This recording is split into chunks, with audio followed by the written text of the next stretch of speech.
The year is 1916. The war to end all wars is raging across the Atlantic, and young Jack Garron has left the safety of his home in search of his biological father. He dreams of spending a life on the road, playing the fiddle alongside his dad and earning a musical living, but he is still a child and doesn't know that the road lays traps. Yawning jaws of hungry teeth lie in wait, eager to sever our last connection to life. And what we see is not always what it seems. Oh, and guys, please consider becoming a member through the link in the description. You can enjoy perks like early access to videos, exclusive uncensored content, and more. And now, let's take the journey with Jack through the heart of America and discover the secrets that it hides. But beware, because some secrets have a bite. Part 1. Nothing Wasted, The Lure of Adventure. Elvis Presley is gyrating in black and white on an old box television as Jack Garron and his wife look on. People his age have been scandalized by the King's incredible baritone and suggestive hip shaking, but Jack seems unbothered. The kid's got talent, he says. Besides, there are bigger threats out there than a kid shaking his hips. As if on cue, their grandson Jimmy enters the house, calling out to his grandpa. Some man has given him a piece of paper claiming to be an old friend of Jack's. As he looks at the paper, his eyes widen in fear and shock. Panic-stricken, he asks Jimmy what this man looked like. His grandson, taken aback by his calm and stoic grandpa's terrified expression, blubbers out, "I dunno, normal I guess, like everyone else." He and his grandma stare at Jack in concern as we see the old man drift into the past. He thinks of his amputated right arm. He tells people he lost it in the war. Even his wife doesn't know the truth. Sometimes the truth is too horrible, but sometimes it must be told. It is 1916, and Jack is still a 12-year-old boy, playing the fiddle on the window of his house in Jamestown, NY. Fall has gathered in leaves on the ground, and the setting sun is but just an orange hint across the sky. His performance is appraised by his mother with a flattering applause, and they joke about Jack becoming a travelling musician. But there is time yet for that, as he has only just entered preparatory school. And if he practices well, the dean has said that he might be the first freshman to play lead viola in the school orchestra. Jack's proud mother tucks him lovingly into bed for the night. Before she leaves, switching off the light with a soft click, she apologizes to Jack. "I should have told you sooner," she says, as Jack seemingly falls asleep. But it is all a ruse. As soon as his mother is out of his room, his eyes shoot open. He escapes from his room through the window and quickly climbs down from the first-story room. It's a starry moonlit night, and he is running away from home. His thoughts float over the indigo sky. I still had time before the nightmare began. It was lurking on the horizon, waiting for me. But for another boy, in another place, the nightmare had arrived. This Gothic mansion is the St. Joseph's Home for Boys in Louisiana. It is last Christmas, and the nightmare looks deceptively human in a plain suit and tie as he stands by a window, watching children play in the snow. St. Joseph's proprietor, Sister Jaworski, refers to him as Mr. Porter as she ushers in a young boy called Frederick. On cusp of teenage, Frederick is an apparent electrical prodigy who has been offered an apprenticeship by General Electric. Mr. Porter is a representative for the company and will be taking him under his wing and teaching him the tricks of the trade. As they bid farewell to each other, standing in the forlorn and shadowy halls of the mansion, the sister urges young Frederick to make them proud and says that they will be seeing him. The boy cheekily replies, "No offense, Sister Jaworski, but I sure hope not." Driving down the snowy roads of Louisiana, Frederick's excitement is hardly contained. This is his first time traveling by an automobile, away from the dull confines of the orphanage that has been his home for who knows how long. Mr. Porter regales him with stories of working for the renowned actress Mary Pickford, whose incredible beauty is only rivaled by her entitlement. She had refused to pay for his services, but tough old Mr. Porter made sure she did. An awestruck Frederick asks him how he managed to get so tough, to which the man replies with a toothy grin, "Me? I was born this way. Behind these pearly whites, I got razor-sharp teeth." The car stops before an abandoned house in the middle of nowhere. Woods surround it, and dead bare branches lean over it like skeletal fingers reaching for your toes. As the two of them exit the vehicle, a light snow begins to fall. Porter calls it a trainer house, an empty place for apprentice electricians to practice and hone their craft. He hands Frederick some wires to be hooked up with the car battery and warns him about the lethal amount of voltage coming out of the engine. He pretends to get shocked for a moment to demonstrate what could happen if the boy makes a mistake, but quickly reassures him by dropping the act with a laugh. He asks asks Frederick not to worry about him. "I got 9 lives anyhow." Upon his orders, Freddy walks into the dark house with the 2 wires held tight and separate to be linked to a fuse box in the basement. As he carefully descends the dark staircase, Porter carefully takes his out the dentures from his mouth, puts them inside a round case and shuts it with a snap. Elsewhere, it's morning. The sky is full blue with strips of white clouds and a train is chugging along a line that Jack Garron is sitting by. He runs alongside it and jumps up, reaching for the ladder to its roof. He catches it and celebrates his success with a short, excited yelp as he swings himself on board. His mind is far away from the predicament his mother is left in. Sitting before the cops in a dingy room, Jack's mother narrates how she had tucked her son into bed the previous night and found him missing this morning. She reveals that she is a widow and her son is adopted. His father was a wayward minstrel. When Jack was 2 days old, he was dropped at the home for children. There has never been any contact, she stresses. In the train, Jack sits by a vestibule gate, his hair whipped by the running wind, and reads a letter signed, "Your father, J.P. Brakeman." It reminisces about Jack growing up and being old enough to travel the road with him. His reading is interrupted by an uncouth-looking guard. He snatches his belongings, including his purse and his fiddle, claiming them for himself on behalf of Pennsylvania Freight, and throws him out. Jack barely manages to hold on to the train, but it is a precarious grasp. His cries for help overlap with the cops at Jamestown, patronizingly dismissing his mother's concerns regarding his safety. She is sent home with a hollow reassurance of police responsibility. Thankfully, Jack is saved by a boy who catches hold of flailing limb and pulls him onto the gangway connector. A bunch of people are riding the train illegally, hidden between 2 consecutive vestibules. Grateful to have been rescued in the nick of time, Jack offers his new friend an apple he had stashed away in his pocket, but it slips out of hand and is lost in the scenery. Laughing at his ineptitude, his companion asks him not to worry. "Out here, nothing gets wasted, everything gets eaten." Indeed, in the hungry winter of a while ago, Mr. Porter steps through soft snow and walks into the abandoned trainee house where Frederick is connecting his car's battery to a fuse box in the basement. Blue moonlight silhouettes the bare branches of hardwood trees crisscrossing the sky. Freddy manages to connect the wires correctly, flooding a small corner of the basement with light. Elated, he turns to inform Mr. Porter of his success, but his joyous shout dries in his throat. The last thing he sees is a nightmare of a man with jagged teeth and sagging, tattooed skin emerging out of the shadows, ready to devour him whole. Oh, and before I continue, just a small request. If you like the video, please consider subscribing to us. It may be a small click for you, but it helps us in tremendous ways to keep bringing you these marvelous long reads. And now, let's get started.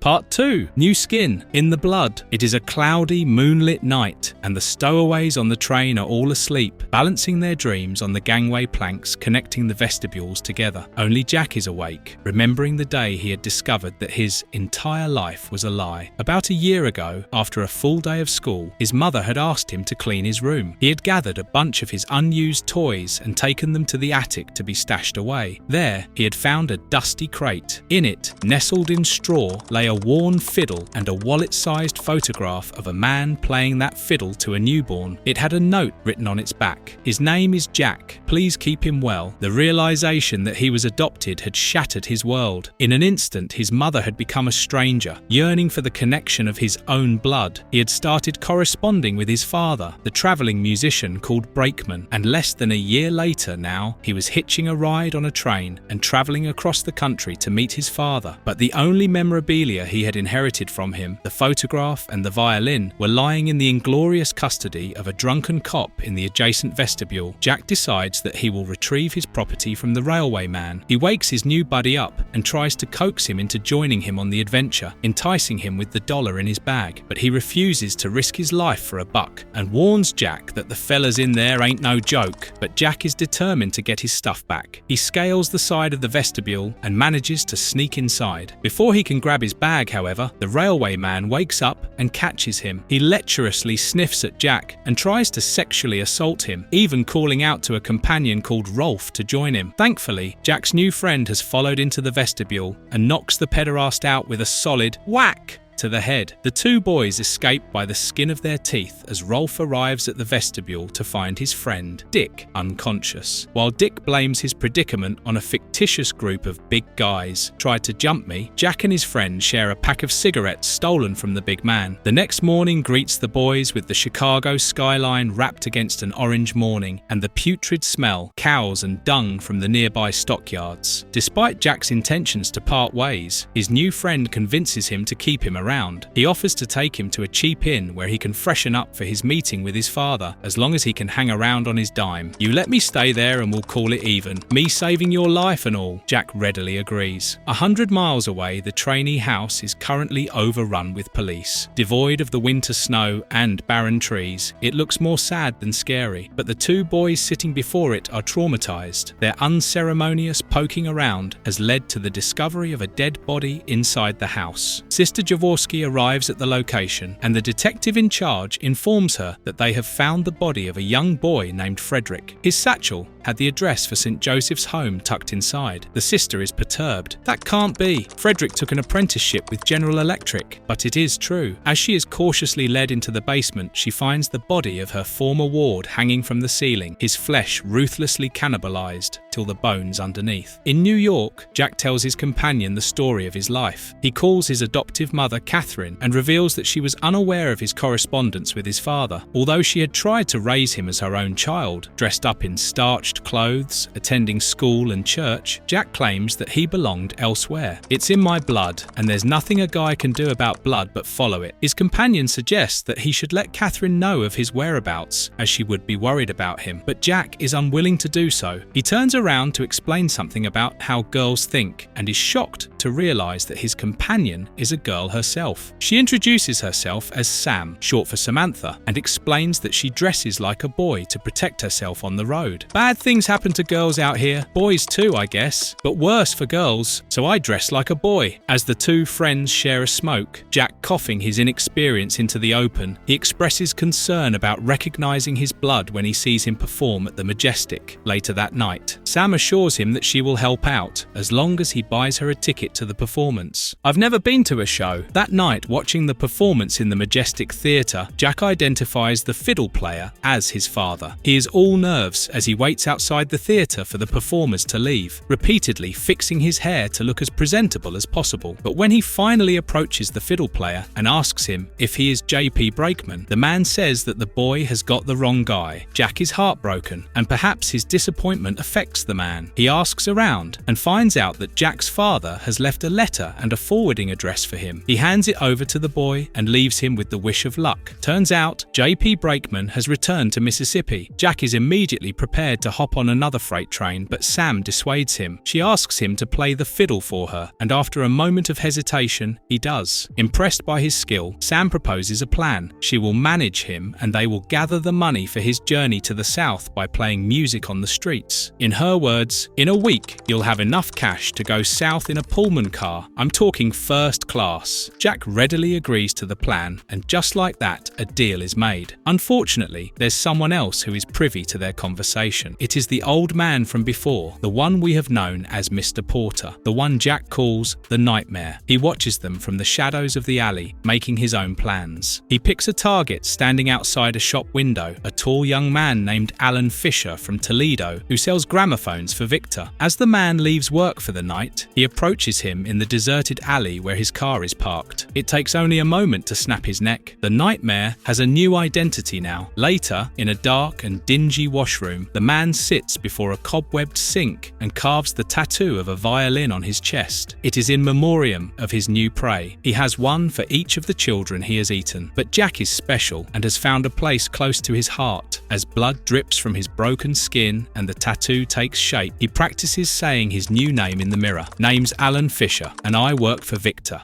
Part 3. It's a jungle out there, a game of trust. It is the Chicago Central Station, and Sam puts Jack at ease before his first public performance. "Don't think of them as strangers, Jack, just friends you haven't met." But Jack is more engrossed in the turns of his fate. He had always imagined that his first show would be in collaboration with his old man, but the road is full of surprises, and he is ready to take them as they come. Sam introduces him as Mr. Jack Brakeman, the bona fide boy wonder, and he makes the music music flow like never before. Their haul for the day is quite a handful. As they count up the pennies at a diner a couple of hours later, Sam suggests that Jack stick around for a while longer. With her management and his musical talent, they could be bathing in dough. But Jack has his sights set on Mississippi. He does agree to splurge some of their earnings on a hearty meal when Sam says that she is hungry enough to eat a horse. Unfortunately, the diner doesn't have horse on their menu tonight, so they settle for a couple of beefsteaks. As they wait for their dinner to arrive, Sam reminisces about the last time she had had a proper beefsteak. It was back in New Orleans, where she had spent a summer living with an uncle. He had been nice enough until his real intentions had been revealed. Her parents didn't want anything to do with her, so she was left to fend for herself. Jack is horrified by her story, and when Sam laments that nobody ever wanted her around, he quickly reassures her that he likes having her around, cheekily adding that she is a good influence as he lights a cigarette. It brings a shy smile to her face. In a moment of inspired thinking, Jack invites Sam to accompany him to Mississippi. She could stay with him and his father and help manage his musical career as well. Sam smiles softly in response, perhaps dreaming of happiness for the first time in a long while. The duo travel from street corners to park walkways, earning applause and money with their musical act. As they gather the last of their shillings for the evening under the darkening shadow of a tree, an old man approaches them and compliments Jack's talent as a fiddle player. He would know, of course. He has been from sea to shining sea and heard it all. What Jack has is something special, he says, as he introduces himself with a worn-out card. Alan Fisher, I pedal for Victor. Jack is flattered by his attention and asks if he has knows of his father, J.P. Brakeman. Mr. Fisher has heard the name but can't put a face to it. He promptly takes his card back from the kids, reasoning that he is carrying just one. Sam's face darkens in suspicion. When he invites them over to his house for dinner and a couple of beers, Jack is naively enthusiastic, but Sam expresses her misgivings directly. What's you angle? You some kind of queer? Mr. Fisher shrugs in mock surrender. No angle, kid. Just know what it's like to be out on the road. Nice to unwind every now and then. Although still doubtful of his intentions, Sam concedes to Jack's willingness and follows the old man to his dilapidated abode at the edge of the city. They enter the dark halls of the house and walk up the creaking staircase, bypassing Mr. Garcia, the deaf landlord, already in deep slumber, into the shadowy quarters of the old man. As Mr. Fisher leaves to get them some beers, Jack excitedly examines his electronic gramophone, wondering aloud whether it has a crystal needle. The old man replies that it does, as it is top of the line, but upon inspection, Jack realizes that the needle is actually filament. When he points it out, the man laughs it off, saying that he hasn't really taken to the new models, still harboring a preference for the cylinder phonographs that allowed him to make his own recordings. Sam's suspicion continues to grow. As the night wears on, the four of them get drunk, feasting on a meal of roasted duck and shared stories of the road. The old man's wit and strange buffoonery quickly endears him to the kids. When Sam compliments his delicious cooking and asks him about the trick, Mr. Fisher tells them that the secret to cooking meat well is to make sure that the animal has a relaxed and memorable last few days. Meat is muscles, boys, and muscles remember. If you're gonna eat an animal, make sure its last days are memorable. His face is covered in shadows, looming over the plate of chewed out bones as he asks the kids about their plans for the future. Jack shares his intention to head to Mississippi to meet his old man. The old man reminisces about his time spent in a cat house in the Delta and jokes about the crabs that had afflicted him there. And just like that, his demeanor changes. Standing tall and wild-eyed, he says that people need to be tough to survive on the road. Anyone tries to bamboozle me, I bite their leg off. He chomps his teeth in demonstration, and we are briefly reminded of Frederick's predicament. But Sam and Jack are unaware of his fate and stare at him in amused wonder. Alan Fisher realizes that they don't believe his tales and leaves to arrange for a more elaborate illustration of his intent. Left alone, Sam tries to convince Jack to leave, but the old man returns almost immediately carrying an immense bear trap. His eyes shining like marbles, he lays it upon the table, explaining that he leaves it by the window at night. The road is filled with shifty characters and one can never be too safe. He stresses that it is the women who are the most untrustworthy. Come on, all sweet, even pretend to love you. Then one night, her John sneaks in and robs you blind, but he reassures the boys that have nothing to worry about as they trust each other. The two kids share a glance and agree with him, but Jack doesn't look very sure. Alan Fisher explains that the bear trap has a safety pin. When it is in place, even when someone places weight upon the trigger point in the middle, it stays open. But if the pin is pulled out, all bets are off. Having shown them the awesome power of the bear trap's jaws, he invites the kids to play a game. He asks Jack to put his hand on the trigger point and gives Sam control of the pin. With them precariously positioned around the deadly instrument, he begins to entice Sam with money. He throws in $20 before her to tempt her to pull the pin, but she doesn't budge. So Alan Fisher raises the price to $80 and provokes her with its value. That's enough to eat steak for every night for a year, enough to stay off the streets. A nondescript click echoes through the room, and Jack jerks his hand back with a yelp. But Alan Fisher was just messing with them, and Sam hasn't pulled the pin. Although Jack laughs the incident off nervously, Sam is not impressed. She expresses her dissatisfaction with the strange prank and excuses herself to the toilet. She finds the old man's visiting card lying around and pockets it for herself before returning to the table. There, she hurries Jack into leaving for home. Alan tries to tempt them with another bottle of beer and some more amusing stories, but Sam stubbornly refuses to indulge him. Unfortunately, Mr. Fisher has the last laugh as his parting banter with Jack reveals that the old man has agreed to give the two kids a lift to Mississippi on the coming Sunday. As the kids leave the dark and creepy house and head for their flea motel home, Alan Fisher hungrily stares at them from a window, his razor-sharp shark teeth exposed in a menacing scowl.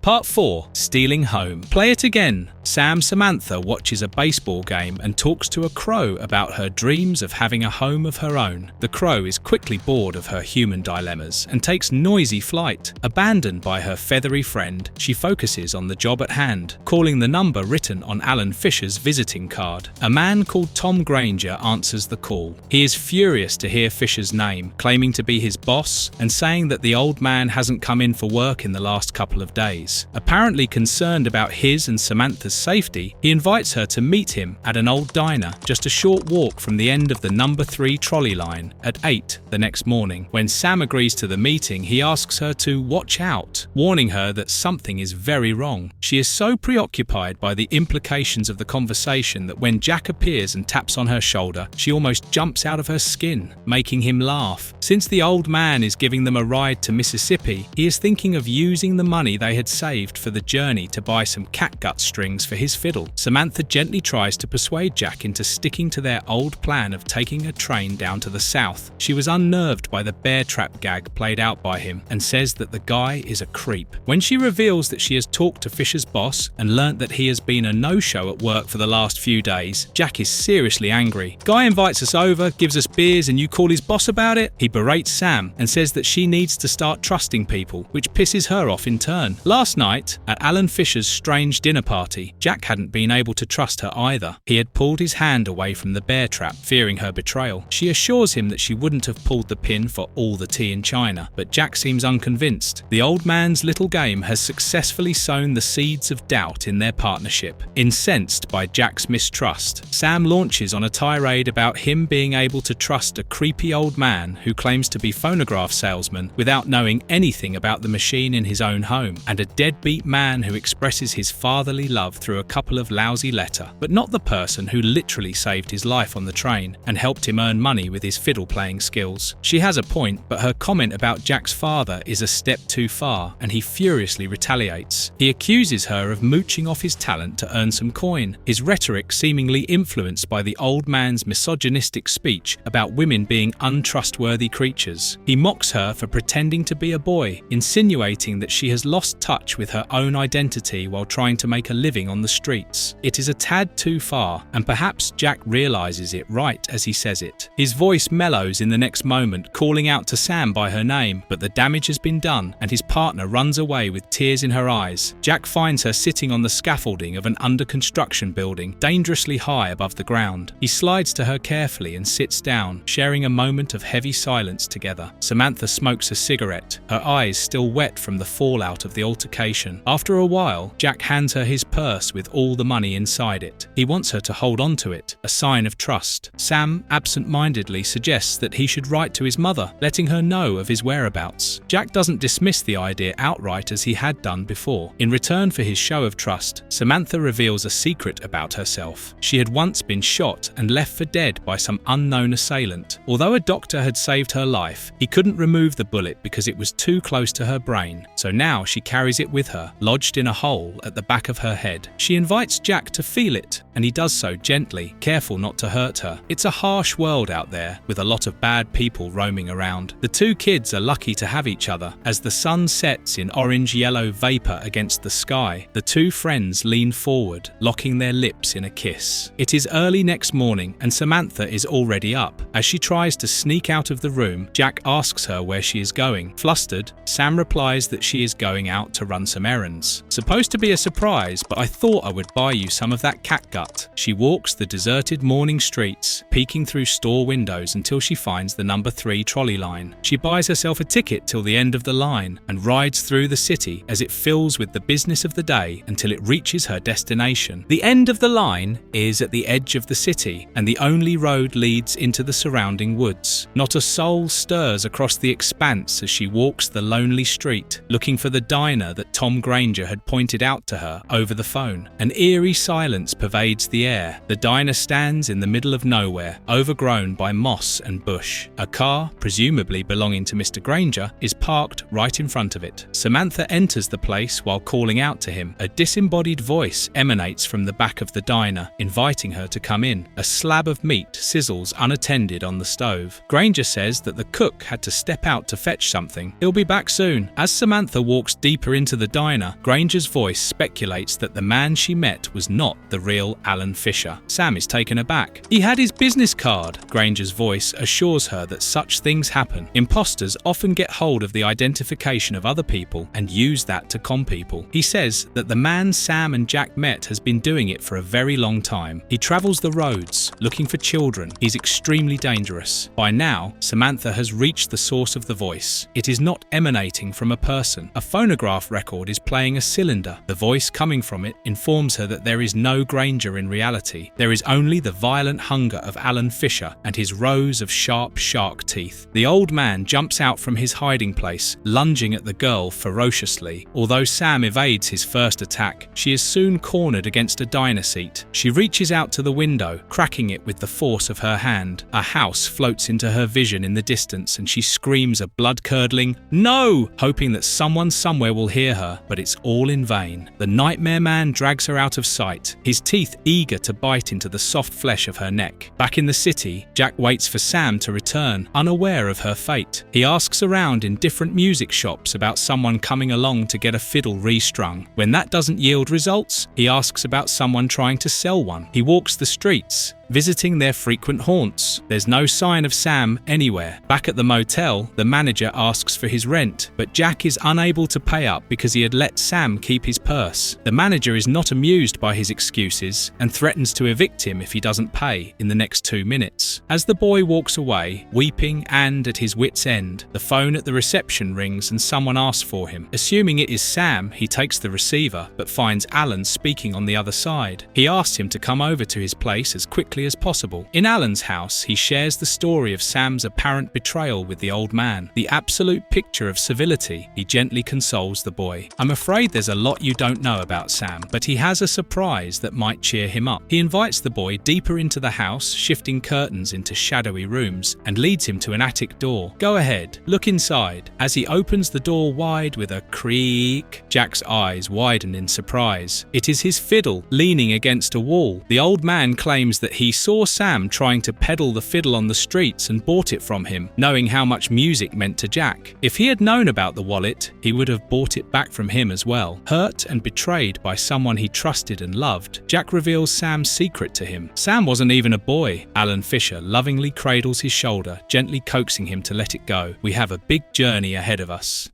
Part 5. The Road Beckons. Blood and Water. Alan Fisher drives Jack down country roads, regaling him with the philosophy of the road. Out here, a man can be a man. The only rule is the rule of the jungle. You want something, you take it. If something needs to be done, you do it yourself. They pass by a man running pell-mell with a knife, but he is not intent on violence and death. Instead, he helps sever the umbilical cord of a young lady giving birth out in the open. It is life that blooms at the edge of the knife.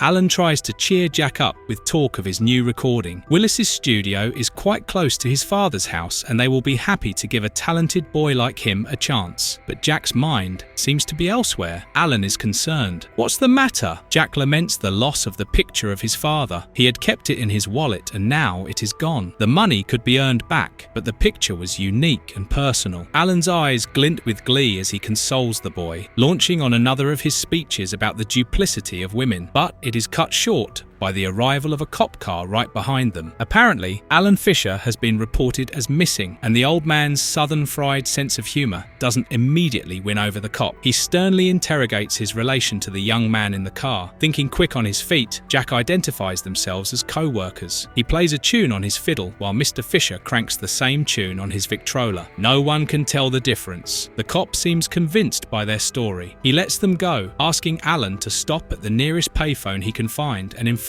his office of his whereabouts. The cops have better things to do than track down people like them. Alan Fisher quickly agrees and they are allowed to ride off, raising dust and heat. Night falls, and the headlights of Fisher's car glow through the blue fog rolling along the road. They are driving down a woodland road and stop before a dark wooden house. When Jack asks where they are, Alan replies that it's just a place he likes to stop at. They walk up the stair and enter the house, careful and silent so as to not wake the people sleeping inside. There are two women snuggled up on a bed, with a child in between. The old man lights up a match with his thumb, waking one of the women up by its sound. She looks at him sleepily and asks, "Jethro, is that you?" Turns out it is Jethro. The women are happy to welcome the two of them for the night. One of them, Sally, cooks up a delicious stew, while Uncle Jet gives the little kid an exciting airbound spin. However, their time with the family is short-lived. Alan wakes Jack up early next morning and they hit the road before the sun is quite out of its slumber. On the way, Jack asks him about being Uncle Jethro. Alan replies that they don't know his real name. No one does. Not even your wife? Jack asks,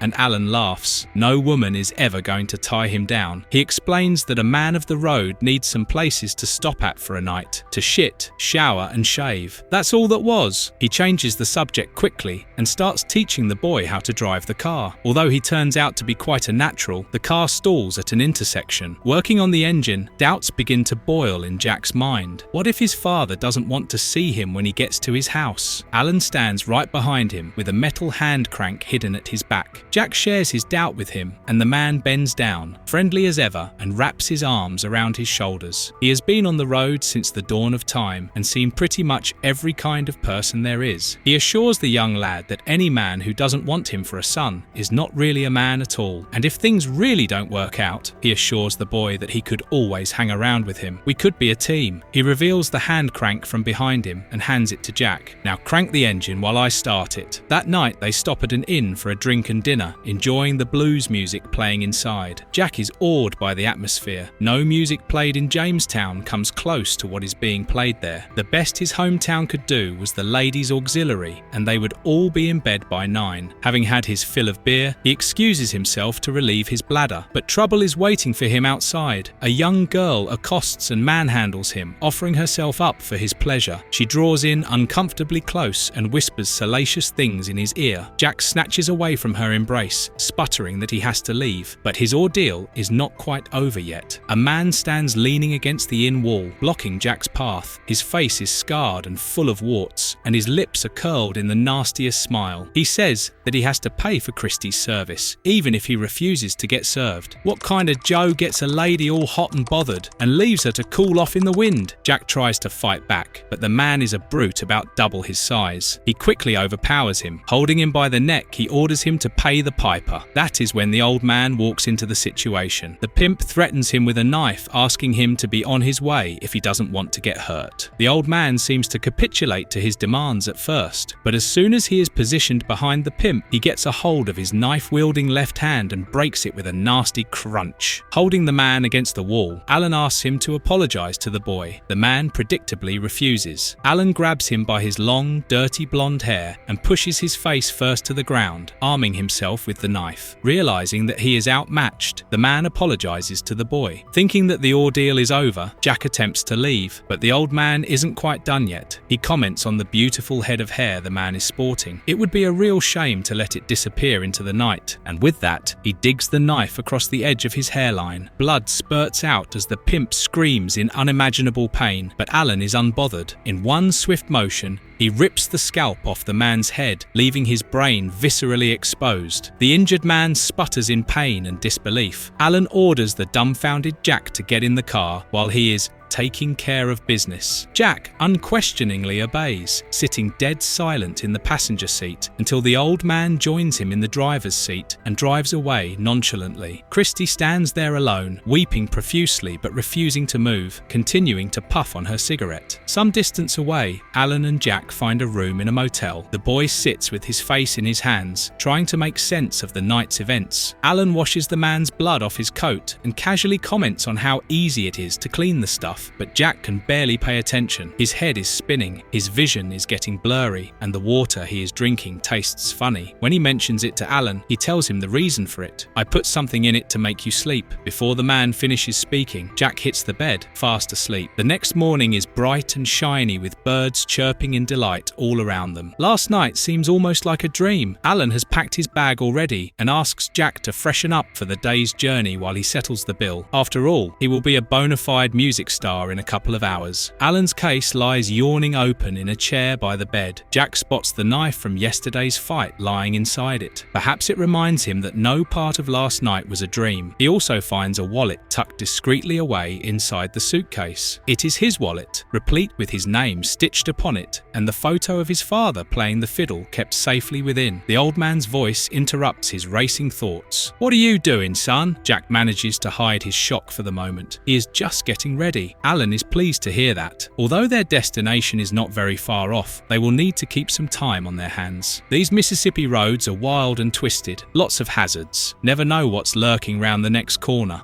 Part 6. Permanent Teeth. No place like home. The car passes by a church. Jack watches as a happy congregation assembles for the day, greeting each other with warmth and familiarity. By now, he knows that his companion cannot be trusted. He is a murderous maniac who lied about his encounter with Sam. He had said that he didn't know that Sam had had Jack's wallet, but there it was, clear as day, inside his suitcase. When the old man asks Jack for his father's address, he gives him a fake one. Alan has never heard of the route he mentions and says that he will ask for directions when the time comes. Jack's mind has drifted back to his friend again. He mentions that she used to live close by and wonders aloud about what she might be up to. He makes it a point to mention that Alan had been the last one to have met her. The old man picks up on the point but doesn't react. Instead, he apologizes for the violent actions of the previous night. "Sometimes I lose my temper. It won't happen again." The car drives off the beaten country path, deep into woods, wheeling through lush green roads. It stops a distance away from where Willie's studio is supposed to be. Jack is prepared for a showdown with the pimp's switchblade hidden up his sleeve. He knows it is the end of the read for his partnership with Alan, but he doesn't reveal his hand just yet. Alan looks calm. His hat is worn low on his head, hiding his eyes, revealing only a stagnant smile on his lips. He agrees to lead the way to the studio. Age before beauty. As he walks, he blabbers on about the surprises that the road hides. Most people wouldn't think to pay attention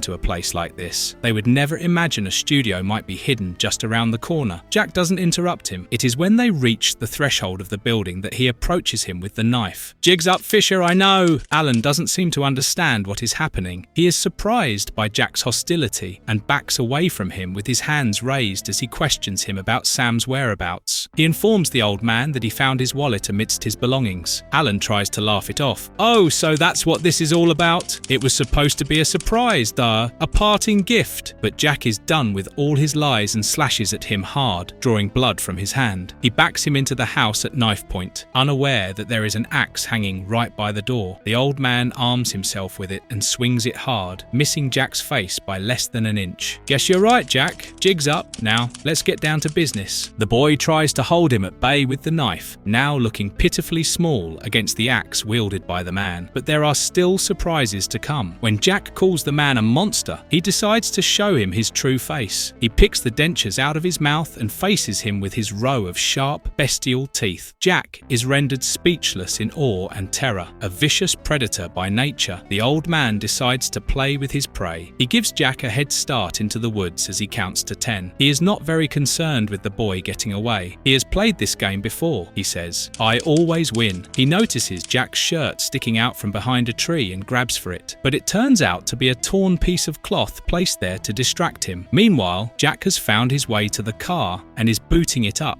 The man closes in on him and is about to catch up when he steps upon a well-placed bear trap that snaps shut on his legs. The old man has taught Jack the tricks of the trade too well, and he has used the window of opportunity to turn the tables on him. He drives the car away from the man as he shouts at him in impotent rage, threatening to find him at his daddy's house on Route 14. Jack chuckles at that, safe in the knowledge that Route 14 is something that he made up. Driving down the deserted country road, Jack thinks of Sam. He decides that he will find her as soon as he reaches his father's home, and if the old man has hurt her in any way, he will not rest until he is gone. His vengeance planning is suddenly interrupted as the car breaks down, stranding him in the middle of nowhere. Fuck! He is on the verge of giving up when a kind man comes by, driving a horse-drawn carriage. Seeing his predicament, he agrees to drop him off at a nearby juncture from where his father's home on Route 2 would only be a mile's walk away. Jack gratefully accepts his offer. Walking the distance, silhouetted against the setting sun, he imagines meeting his father for the first time and practices his introduction. Hi, I'm Jack Brakeman, your son.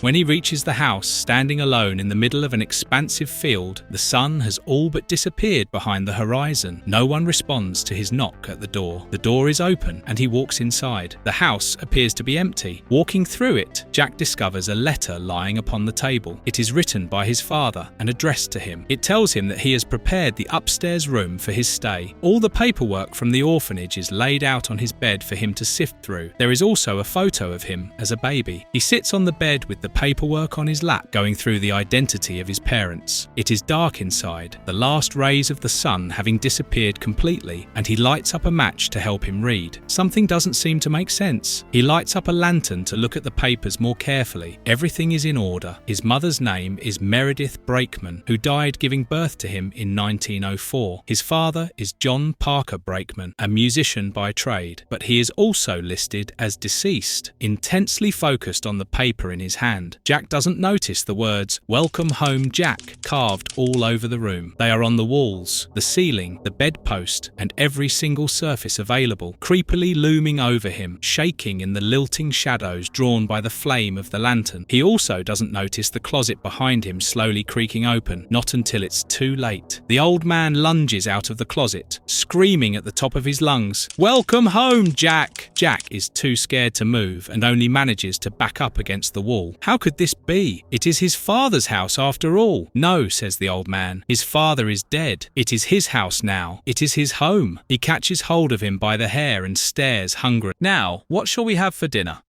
Part 7. Home is where the heart is. Serving dinner. There's a storm raging outside. Dried leaves are carried by unruly winds, and the long grass tilts its wake. Inside the Brakeman house, a meal is being prepped in the basement. The meat of the menu is Jack Garron, who has been tied up and hung from a hook. The cook is a man with many names. Jack was introduced to him as Alan Fisher, a name he had stolen from a gramophone salesman. Right now, he is the nightmare that is intent on devouring the boy. The man is sharpening his instruments with utmost utmost care. It's been a long road, and he doesn't want to ruin the meal with a dull knife. The old man walks up to Jack and explains what he does. He doesn't just eat the flesh of children. It is their dreams that he is after. That is what gives them their real taste. He speaks of the kids he has devoured. Jonah from Indiana, who wanted to sail around the world. Ezra from Florida, who wanted to be in the picture. And Theodora, who wanted to be a blacksmith at a time when it was unheard of for women to take up such an occupation. But children do not care if their dreams are practical or not. That is what makes them so delicious. Jack's dream of travelling the road with his father, playing the fiddle alongside him, is the strongest he has ever seen. He can see it vibrating in every muscle and sinew of his body, and it's gonna taste so damn good. Jack tries to threaten him with the consequences of his actions. When the people find out what he has done, they will come for him. But the man just laughs. The boy is a runaway, one out of thousands, without a friend in the whole wide world. Samantha was there. She loved him well. She was smart as well, and fought till the bitter end. The man shows Jack the bullet that was lodged in Samantha's head. Nearly broke a tooth on this. As Jack weeps and threatens to kill him, the old man mocks him for having imagined a life with a father who had been dead for over a decade. He had noticed Jack's letter when he was picking up Frederick from St. Joseph's Home for Boys. That unfortunate kid who had hoped never to return to the orphanage again and had had his wish brutally granted. The old man had seen Jack's letters, seeking to connect with his father, and sensed the hope dripping from every loop of his handwriting. How could he have not written back? "Yours was a dream that I had to consume." The man shows him the picture of his father playing his fiddle to him as a baby. On the back of the picture is a note that says, "His name is Jack. Please keep him well." He pockets it for himself as a keepsake. Time for conversation is almost up. Despite Jack's protests, he is unable to stop the man from breaking his arm with a brutal rack. Then he heats up a meat cleaver and carefully cuts the arm off. It is the same arm he had placed in the bear trap while playing the game of trust with Sam. He lost it by choosing to trust the wrong person. As the old man begins to prepare the meat, a knock sounds at the door. Jack screams for help, but is quickly silenced with a piece of cloth stuffed into his mouth, gagging his voice. The old man irritably walks up the stairs, grumbling about the interruption. But when he opens the door, he is the picture-genteel civility, face lit up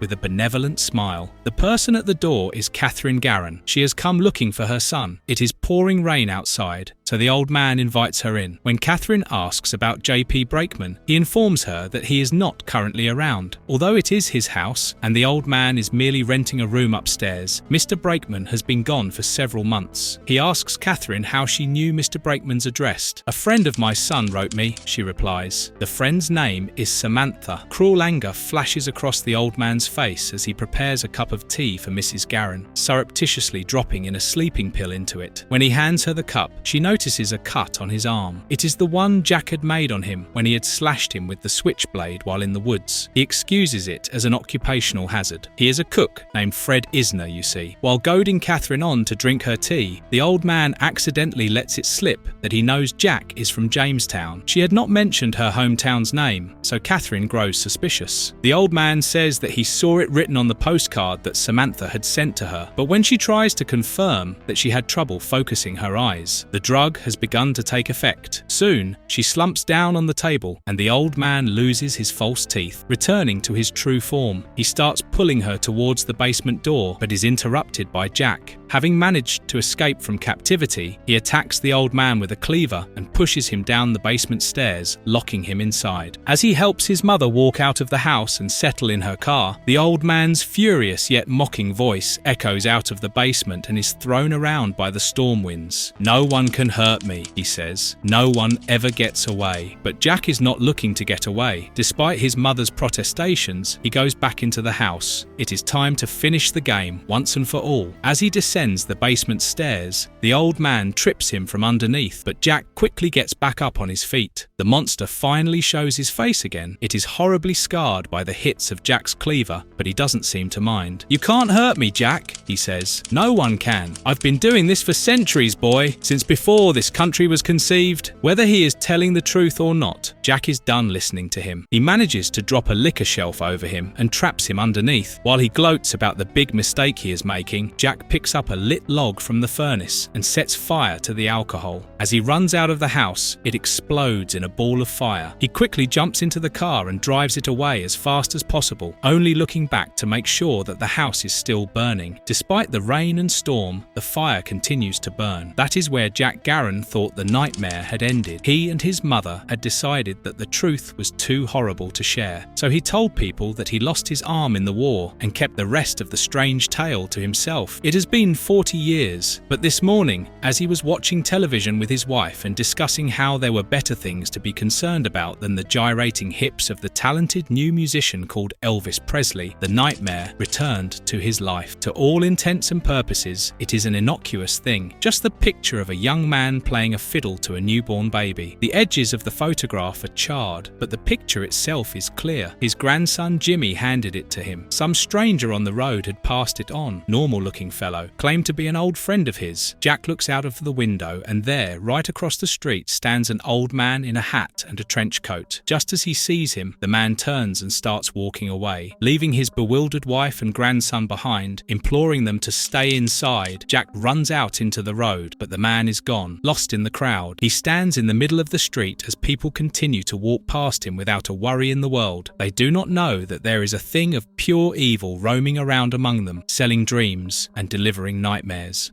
Conclusion. Severed was written by Scott Snyder and Scott Tuft, illustrated by Attila Futaki, and published by Image Comics as a limited series in 2012. For all intents and purposes, it is a horror story about a man who stalks the streets of America preying on young children, cannibalizing their flesh and dreams for his gastronomic pleasure. But underneath that veneer lies the coming-of-age story of Jack Garron. The horror is in discovering the cruelty of the road, the evil that lurks in the hearts of men and flows like a hidden tide within reality itself. It is in the lonely expanses at the edge of cities where no one is left to protect you. It is in the shadow falling over faces, lamplight flickering against sinister carvings, and, of course, the fanged teeth hungrily yawning for a bite. Attila's brooding watercolors, with their focus on brown and green, gives the story its tragic and sinister edge. The heavy subject matter is paced incredibly well with long suspense-building pauses, but everything on the page is intentional. Not a single panel or word is wasted. Beyond the horror, there is the sweet friendship that blooms between Sam and Jack. As a reader, one wishes that Sam could have survived. It's a death that hits hard and feels unjust and cruel. But at the end of the day, it is a horror story. The two friends are depicted in vivid and expressive detail. Every interaction between them is vibrant and captivating. At the opposite spectrum is the nightmare man with many names. His presence on the page, whether pretending to be a friendly old man or bearing his monstrous form, is always threaded with an underlying dread. It is cathartic to see him get beaten and burnt by Jack Garron, even if he ultimately ends up surviving. All in all, Severed is a rich and interesting narrative that takes readers on a terrifying journey across turn-of-the-century America, where hope sours and dreams become nightmares. Remember to keep the lights on for the rest of the night.